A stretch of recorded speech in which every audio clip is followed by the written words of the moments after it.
டேஸ்டான beef gravy எங்கள் அம்மா ஸ்டைலில் எப்படி சேர்த்து பார்க்கலாமா? ஃபஸ்ட்டு பீஃபை நல்லா வேக வச்சு எடுத்துக்கணுங்க. வாங்க எப்படி பண்ணுறது பார்க்கலாம். ஸ்டவ்வும் ஆன் பண்ணிவிட்டு குக்கரில் ஆயில் சேர்த்து ஆயில் நல்லா ஹீட் ஆன உடனே கட் பண்ண சின்ன வெங்காயம், இஞ்சி பூண்டு சேர்த்து நல்லா வதக்கிக்கலாம். இஞ்சி பூண்டு ஸ்மெல் போன உடனே கட் பண்ண ஒரு தக்காளி, உப்பு, மஞ்சள்தூள், கொத்தமல்லி சேர்த்து நல்லா வதக்கிக்கலாங்க.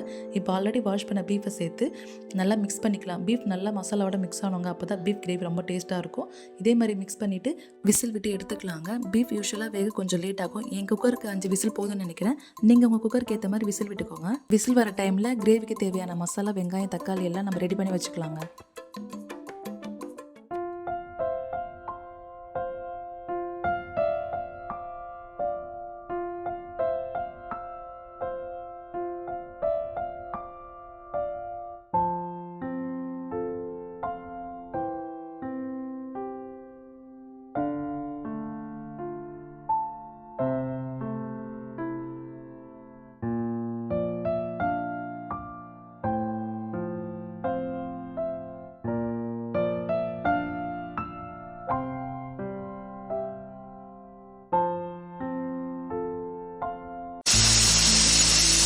விசில் வந்துடுச்சுங்க. இப்போ ஸ்டவ் ஆஃப் பண்ணிக்கலாம்.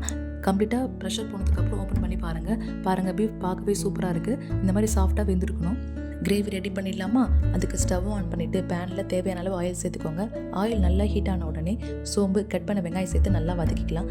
வெங்காயம் நல்லா வதங்கணுங்க. வெங்காயம் எவ்வளோ நல்லா வதங்குதோ அப்போ தாங்க கிரேவி டேஸ்ட்டே அதில் இருக்குது. இப்போ வெங்காயம் சீக்கிரமாக வதங்க. உப்பு, மஞ்சள்தூள் சேர்த்து நல்லா மிக்ஸ் பண்ணிக்கலாம். நல்லா மிக்ஸ் பண்ணிகிட்டே இருங்க. உப்பு, மஞ்சள்தூள் நல்லா வெங்காயத்தோடு மிக்ஸ் ஆகட்டும். இப்போ 2 மினிட்ஸ் மூடி போட்டு ஓப்பன் பண்ணால் வெங்காயம் நல்லா கோல்டன் ப்ரௌனாக ஆகிருக்கும். கருவேப்பிலை, இஞ்சி பூண்டு சேர்த்து நல்லா வதக்கிக்கலாம். இஞ்சி பூண்டு ஸ்மெல் போன உடனே கட் பண்ண தக்காளி சேர்த்து நல்லா வதக்கிக்கலாம். தக்காளி நல்லா குழஞ்ச உடனே சில்லி பவுடர், மட்டன் மசாலா, வீட்டு மிளகாய்த்தூள் சேர்த்து நல்லா மிக்ஸ் பண்ணிக்கலாம். மசாலா நல்லா தக்காளியோட மிக்ஸ் ஆகி ஸ்மெல் போன உடனே நம்ம ஆல்ரெடி வேக வச்ச பீஃபை சேர்த்துக்கலாங்க.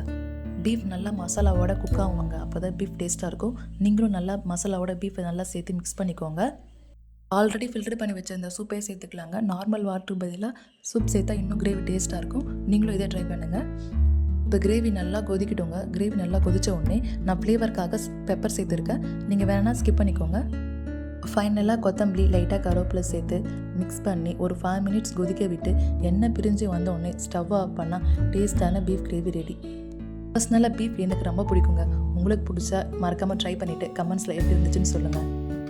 இந்த beef gravy chapati, rice, dosa எல்லாத்துக்கும் பர்ஃபெக்டாக இருக்குங்க. கண்டிப்பாக ட்ரை பண்ணிவிட்டு எப்படி இருந்துச்சுன்னு மறக்காமல் சொல்லுங்கள்.